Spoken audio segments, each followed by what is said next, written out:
नमस्कार। मैं पुनीत आपका मित्र एग्री चर्चा में आपका स्वागत करता हूं। क्या आपको भी ये डर लग रहा है कि कहीं आपका गेहूं, चावल, दाल रखने के बाद खराब ना हो जाए? या कहीं ऐसा तो नहीं कि आपके अनाज, दालों में कीड़े मकोड़े घुस करके उसे बर्बाद कर रहे हों और आप बाजार से कीटनाशक खरीदने का प्लान बना रहे हों? देखिए, एक बात तो पक्की है कि यदि आप बाजार से कोई जहर कीड़ों को मारने के लिए लाएंगे, तो उसका असर आपके शरीर पर भी पड़ेगा और कई बीमारियों का कारण भी बनेगा। तो आज का ये वीडियो यदि आप पूरा देख लेते हैं और जो घरेलू नुस्खे मैं आपको आज बताऊंगा उसे अपना लेते हैं, तो आपका अनाज सही से भंडारित तो रहेगा ही, साथ ही साथ कीड़ों से बचने के साथ साथ आपके लिए भी पौष्टिक बना रहेगा। यदि आप मेरे साथ इस वीडियो में बने हुए हैं तो आपको घबराने की ज़रूरत नहीं है। आज हम आपको बताएंगे कुछ ऐसे ज़बरदस्त देसी नुस्खे जिनसे आपका अनाज सालों साल ताज़ा और सुरक्षित रहेगा। तो भाई और बहनों, जुड़े रहिए और इस ज्ञान की चर्चा का लाभ उठाइए। सबसे पहले तो ये सवाल खड़ा होता है कि भाई अनाज खराब क्यों होता है? देखिए, अब अनाज कोई पत्थर तो है नहीं जो सालों साल तक बिना देखभाल के सुरक्षित रह सके। इसे बचाने के लिए हमें इसके दुश्मनों को पहचानना होगा। जी हाँ, और इसके दुश्मन कौन कौन है? सबसे पहला दुश्मन है नमी। जी हाँ, सीलन। ज्यादा नमी से अनाज जल्दी खराब होते हैं। दूसरा इसका दुश्मन है कीड़े मकोड़े। ये जो छोटे छोटे चोर हैं, अनाज में घुस करके उसे खराब कर देते हैं। तीसरा जो दुश्मन है वो गलत तरीके से भंडारण की विधि है। अनाज को सही तरीके से न रखने पर जल्दी सड़ने का खतरा बढ़ जाता है। और चौथा दुश्मन क्या है जानते हैं आप? धूप और हवा। अब आप सोचेंगे भाई, अनाज को तो धूप में और हवा की जरूरत पड़ती है। देखिए, बहुत ज्यादा या बहुत कम धूप और हवा भी अनाज की उम्र को कम कर देती है ना कमाल की बात? चलिए, ये तो समझ में आया कि इसके दुश्मन कौन कौन है। लेकिन मान लीजिए आपने या हमने अनाज को अपने घर में भंडारित कर रखा है, उसे रखा हुआ है, दालों को रखा हुआ है, तो कैसे पहचानेंगे कि भाई ये जो अनाज या दाल हम रखे हैं वो खराब हो रहा है? इसकी क्या पहचान है? तो देखिए, सबसे पहली पहचान है कि अनाज में बदबू आने लगे तो समझिए कि मामला कुछ गड़बड़ है। अगर उसका रंग बदल जाए या अनाज नरम पड़ जाए बेचारा, तो खतरा बढ़ गया है, इसका मतलब हुआ। हाथ में लेने पर यदि अनाज या दाल चिपचिपा महसूस हो, हाथों में सटने लगे, इसका मतलब हुआ कि नमी ज्यादा हो गई है, इसे धूप में रखने की जरूरत है। अगर थोड़ा सा अनाज पानी में आप डालते हैं, है ना, और वो डूबने की बजाय तैरने लगे, बत्तख बन जाए जी, तैरने लगे, तो समझ जाइए कि मामला कुछ गड़बड़ है, यानी कि वो अनाज खराब हो चुका है। अब आप कहेंगे कि भैया ये सब तो ठीक है, तुम ये तो बता रहे हो कि भाई अनाज खराब हो जाए तो उसकी पहचान कैसे करें? भाई ये ना बताओ कि अनाज खराब ही ना हो, उसके लिए क्या करें? तो आज जो हम आपको बताने वाले हैं उसमें दादी और नानी के जो आजमाए हुए नुस्खे हैं उसको बताऊंगा। यदि आप इन नुस्खों को अपना लेते हैं तो सच कहता हूं, बल्ले बल्ले हो जाएगी। अब जमाना चाहे कितना भी बदल जाए, लेकिन कुछ पुराने देसी जुगाड़ आज भी काम आते हैं। अब देखिए ना, हर अनाज और दाल के लिए अलग अलग तरीका अपनाना चाहिए। क्या आप ये जानते हैं? कुछ तरीका तो हम आपको आज बताते हैं, और यदि आप इन तरीकों को अपना लेते हैं तो उसका फायदा भी मिलेगा। सबसे पहला तरीका, नीम की पत्तियों का इस्तेमाल। देखिए, अगर आप गेहूं हो गया, चावल हो गया, जितने तरह की दालें हैं वो सारी दालें, बाजरा हो गया, मक्का हो गया, ज्वार हो गया, इनको आप स्टोर करके रखे हुए हैं या रखने जा रहे हैं, तो उसमें सूखी हुई नीम की पत्तियों को डाल दीजिए। सबसे पहले तो नीम की पत्तियों को तोड़ के लाइए और उसको धूप में नहीं सुखाना है, उसको छाया में सुखाइए, है ना। और सुखाइएगा ज़रूर, नहीं तो नमी रहेगी तो फिर तो मामला गड़बड़ा जाएगा। इसलिए सुखाना उसको ज़रूरी है। और यदि आप इसको सुखा करके और ये अपने अनाज में मिला करके, खड़े खड़े मिलाइए, खड़े खड़े मिला करके और उसको आप स्टोर करते हैं, तो उससे क्या होगा कि जो कीड़े मकोड़े हैं वो पास भी नहीं फटकेंगे। हाँ जी। अब चलते हैं हम दूसरी विधि की तरफ।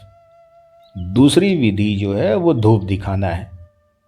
चाहे गेहूं हो, चावल हो, अरहर हो, अरहर यानी अरहर या जिसको कई लोग जो है तूर भी बोलते हैं, मसूर हो गया, मूंग हो गया, ये जो दालें हैं, हर 2-3 महीना में ये एक आदत बना लीजिए कि धूप में फैलाया करिए। मतलब उसको थोड़ा सा धूप दिखाना जरूरी है। उससे क्या होगा, नमी जो है वो ख़त्म हो जाएगी और अनाज एकदम तंदुरुस्त हो जाएगा। तीसरी जो चीज़ है, अगर संभव हो तो मिट्टी और लकड़ी के बर्तन में इन सब चीज़ों को रखिए। जो प्लास्टिक है उससे अच्छा माना जाता है कि आप गेहूं, चावल, चना, मूंग, अरहर और मक्का को मिट्टी या लकड़ी के बर्तन में रखिए।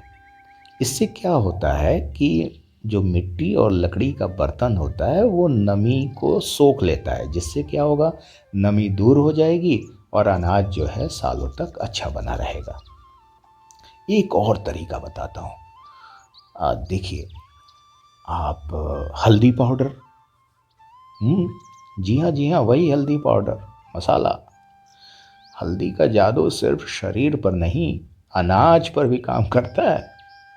खास करके चना हो गया, अरहर हो गया, मूंग हो गया, मसूर हो गया, ये जो दालें हैं और चावल, इसमें यदि आप हल्का सा हल्दी पाउडर मिला दें तो कीड़ों की हिम्मत नहीं होगी कि वो पास आ जाए। समझ रहे हैं। या फिर नहीं तो मान लीजिए यदि आप हल्दी पाउडर नहीं बनाना चाहते तो हल्दी का जो कच्चा वाला कली आपके खेतों से निकल रही है या बाज़ार में आप हल्दी का सूखा हुआ लाते हैं, उसे भी आप अगर साथ में मिला देते हैं चावल में या दालों में, तो उससे भी जो है कीड़े कम लगते हैं। लेकिन पाउडर का तो बात ही अलग है। अब आता है राख। जो हम राख होता है जलाने के बाद जो राख बचता है, पुराने ज़माने में क्या होता था कि इसका देसी तरीके से गेहूं, बाजरा, ज्वार और मक्का को बचाने के लिए सबसे बेस्ट माना जाता था ये। और आज भी ये बहुत अच्छा है। बस अनाज को राख में मिला दीजिए और देखिए कैसे सालों तक सुरक्षित रहता है। उससे क्या होगा कि कीड़ों को जो है जब खाने आएंगे तो उनको लगेगा अरे भाई ये क्या खा रहा हूँ मैं, तो छोड़ के भाग जाएंगे अगर आएंगे भी तो राख जो है वो आपके जो अनाज हैं उनको बचा करके रखता है। खास करके अगर साबुत अनाज है जैसे गेहूँ, बाजरा, ज्वार या मक्का हो गया, इनको आप जब दोबारा निकालते हैं तो उससे पहले पानी से साफ़ करते हैं, फिर उसको सुखाते हैं, फिर उसका इस्तेमाल करते हैं। तो राख मिलाने के बाद आप ऐसा मत सोचिएगा कि वो ख़राब हो जाएगा, फिर उसको साफ़ करके आप खाने के लिए उपयोग कर सकते हैं। फिर आता है एक कमाल की चीज़। जी हाँ, कितने लोग जानते हैं ये पहले बताइएगा। ये जो सरसों का बीज है इसका भी इस्तेमाल किया जाता है। आप लोग जानते थे? कमेंट में बताइएगा मुझे। देखिए, चावल हो गया, गेहूं हो गया और दाल जो हो गया, उसमें थोड़ा सा अगर आप सरसों का बीज डाल देते हैं तो ये नमी को क्या करेगा, सोख लेगा और कीड़े भी दूर भगाता है ना। कमाल की बात। और आज का जो अंतिम मैं आपको बताने वाला हूँ वो है लाल मिर्च, खड़ी लाल मिर्च। अगर आप गेहूं में, चावल में, बाजरा में, मक्का में जो भी ये स्टोर कर रखे हैं उसमें सूखी हुई लाल मिर्च को रख देते हैं तो इससे कीटाणु मर जाएंगे और अनाज पूरी तरह से सुरक्षित रहेगा। हाँ तो मेरे प्यारे मित्रों, दादा दादी के जो हमने आपको आज ये नुस्खे बताए हैं उसमें से सबसे अच्छा नुस्खा आपको कौन सा लगा और आप इनमें से कौन सा नुस्खा अपनाने वाले हैं, कमेंट में ज़रा हमें बताइएगा।